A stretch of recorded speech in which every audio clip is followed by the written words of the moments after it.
Bonjour tout le monde, j'ai décidé de créer une nouvelle playlist intitulée Arduino et projets. Dans cette playlist, je proposerai de passer en revue différents montages dont le fonctionnement dépend d'un code. De plus en plus, ça donne à la pratique de l'Arduino, c'est pourquoi je souhaite apprendre et partager ce que j'ai appris, malgré le nombre incroyable de contenus traitant sur le sujet. Cette playlist sera également un moyen pour moi d'en apprendre au travers des contenus que je vous proposerai, mais aussi moyennant les commentaires. Ainsi, si je commets une erreur, je vous propose de me le faire savoir en commentant les vidéos. Dans cette vidéo, nous découvrirons cette carte nommée Arduino.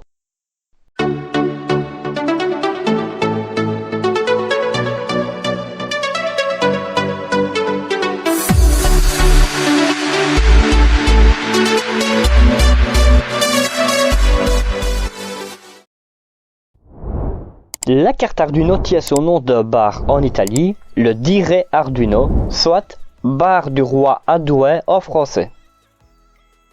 C'est également le lieu de réunion des concepteurs de la carte, à savoir Massimo Banzi, David Quartiels, Tom Igoe, Gianluca Martino, David Mellis et Nicola Zambetti. La première carte Arduino a été développée en 2005. Aussi, Arduino désigne la plateforme logicielle et matérielle. De plus, Arduino est open source, signifiant que l'utilisateur peut l'utiliser, le modifier, voire diffuser comme bon lui semble.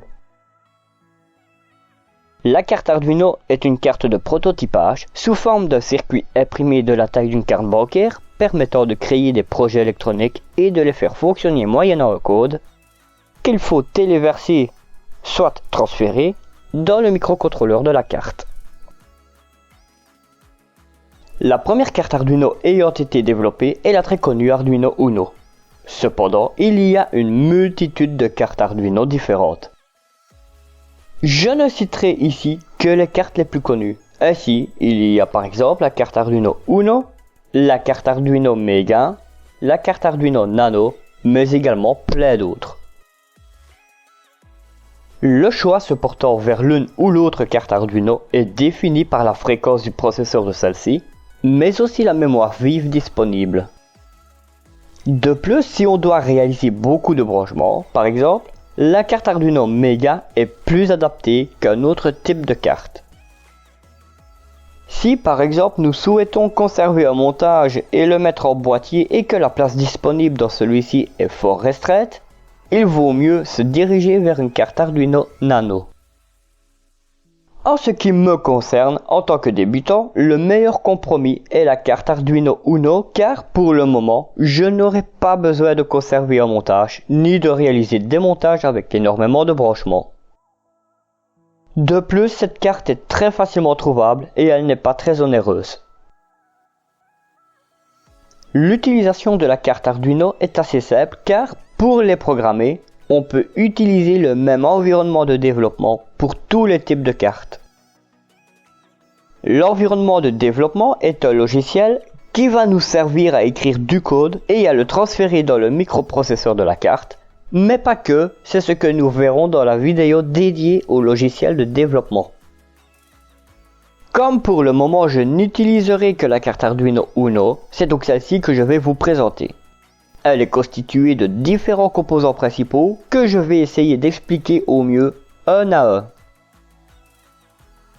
Abordons le microcontrôleur qui est le cerveau de la carte Arduino. Celui-ci est un Atmel AVR de type ATmega 328. Il est fabriqué par Microchip Technology Inc. C'est dans ce composant que l'on va envoyer ou si l'on veut téléverser les codes de nos futurs projets. À lui tout seul, il est l'équivalent d'un petit ordinateur. En effet, il réunit dans son boîtier une unité de traitement qui est CPU, des circuits mémoire tels que RAM et des circuits d'entrée et de sortie I/O. Il permet de programmer et contrôler des projets électroniques permettant, par exemple, de les rendre interactifs. Les rangées de broches au-dessus et en dessous permettent d'utiliser les entrées et les sorties et permettent de communiquer avec le microcontrôleur de la carte. Elles sont réparties en 3 groupes. Nous avons les entrées-sorties numériques qui est la rangée du haut, les entrées analogiques étant la rangée du bas à droite et les broches d'alimentation rangées du bas à gauche. De plus, la disposition de ces rangées de broches permettent d'utiliser des cartes adaptées et affichables que l'on appelle boucliers, que nous verrons au moment voulu. Ainsi, elles constituent l'interface entre la carte et le monde extérieur. Aussi, abordons les entrées et les sorties. Certaines de ces broches servent d'entrée, d'autres combinent l'utilisation en entrée et en sortie. Ainsi, sur les broches configurées en entrée peuvent figurer par exemple capteur, bouton poussoir, potentiomètre, etc. Sur les broches configurées en sortie, on trouvera par exemple des LED, des transistors, des relais, etc. De plus, le microcontrôleur possède deux types différents de broches. En effet, il y a des broches numériques ou digitales situées au-dessus et les broches analogiques situées en dessous et à droite de la rangée de broches. La partie gauche de cette rangée de broches sert d'alimentation. Concernant les broches numériques, il y en a 14 et elles permettent d'envoyer ou recevoir des signaux numériques. De plus, elles peuvent être configurées en entrée comme en sortie. Aussi, comme ce sont des broches numériques, elles ne possèdent que deux états possibles, soit haut, soit bas. Cela signifie qu'il y a une tension de 5 volts pour un état haut et une tension nulle, soit 0 volts, pour un état bas. Pour ce qui est des broches analogiques, on en compte 6, allant de A0 à A5. Elles permettent d'utiliser des capteurs comme une photorésistance, un capteur de température ainsi que plein d'autres. En d'autres termes, elles sont utilisées pour détecter des valeurs de tension analogiques. Une valeur est dite analogique lorsqu'elle est capable d'atteindre n'importe quel seuil de tension intermédiaire entre 0 V et 5 V. Aussi, la carte Arduino ne dispose pas de sortie analogique, ces broches sont donc toutes des entrées.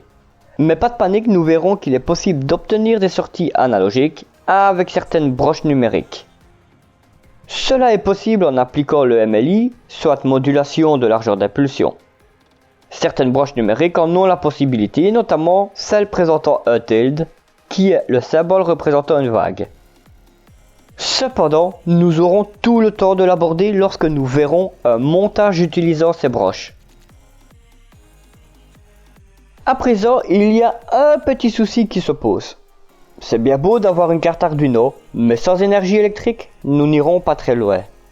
Ainsi, la carte à microcontrôleur a besoin d'une alimentation en électricité pour pouvoir fonctionner. Nous pouvons apercevoir sur la carte 3 endroits permettant de l'alimenter. Commençons avec le connecteur USB au-dessus à gauche. Celui-ci a deux fonctions. Fournir la tension d'alimentation indispensable de 5 volts et permettre une communication entre l'ordinateur et la carte. En effet, les ports USB des ordinateurs offrent une tension en courant continu de 5 volts qui peut être utilisée sans problème pour alimenter la carte Arduino pour des projets consommant peu de courant. Enchaînons avec le connecteur d'alimentation en bas à gauche. Celui-ci permet de déconnecter le connecteur USB de la carte Arduino une fois sa programmation terminée. Ainsi, on peut utiliser la carte plus ou moins éloignée de l'ordinateur selon l'utilisation qu'on lui consacre. Aussi, il sera utilisé pour alimenter des projets demandant plus de puissance qui dépassent les possibilités du connecteur USB. De plus, la tension d'alimentation via ce connecteur doit être comprise entre 7 volts et 12 volts.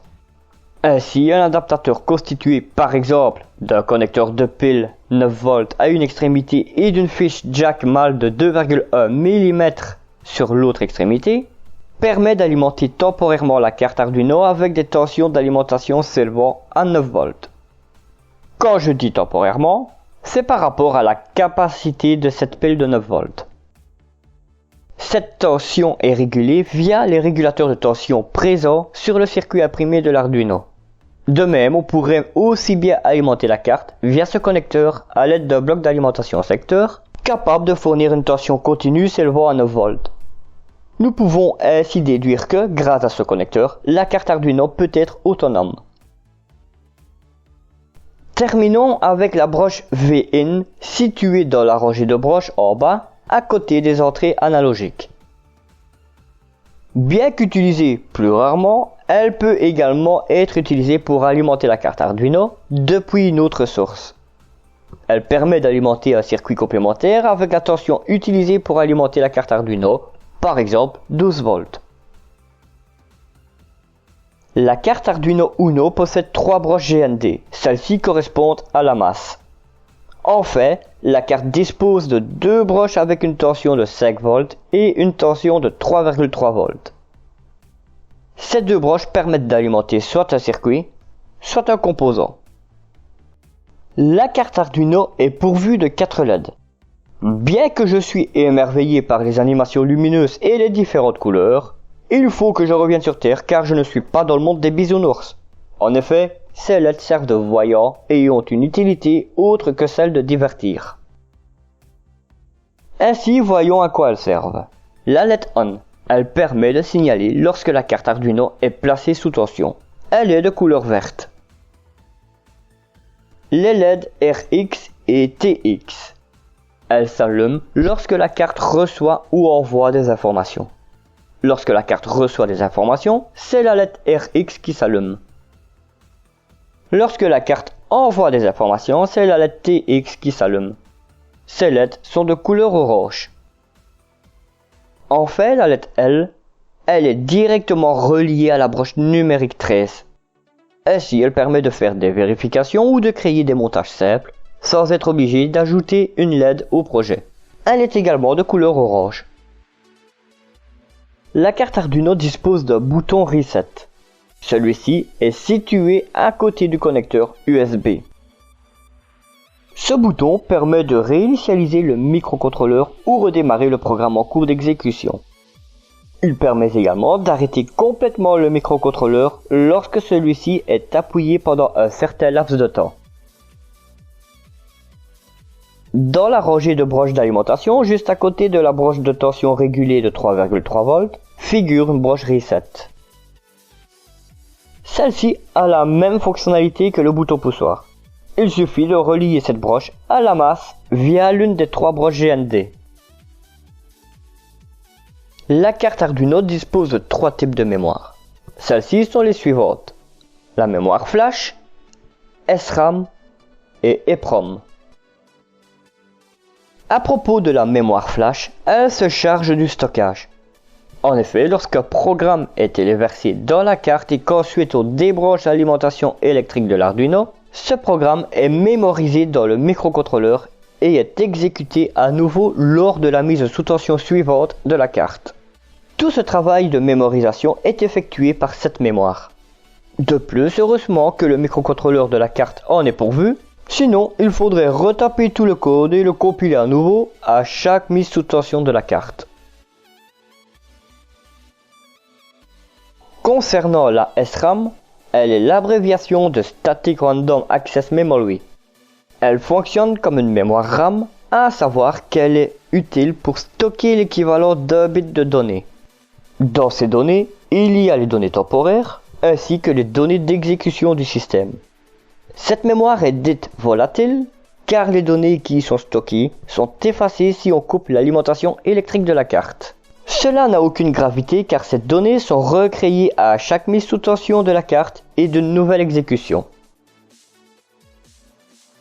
Pour finir, parlons de l'EEPROM. C'est l'abréviation de Electrically Erasable Programmable Read-Only Memory. Son fonctionnement est similaire à celui de la mémoire flash. En effet, comme c'est également une mémoire dite morte, elle conserve les données qui y sont stockées, même s'il y a une coupure de l'alimentation électrique. Ce qui la distingue de la mémoire flash, c'est la façon dont elle est gérée. Nous sommes arrivés au terme de cette vidéo dans laquelle nous avons découvert la partie matérielle de l'Arduino, c'est-à-dire la carte ainsi que ses principaux composants.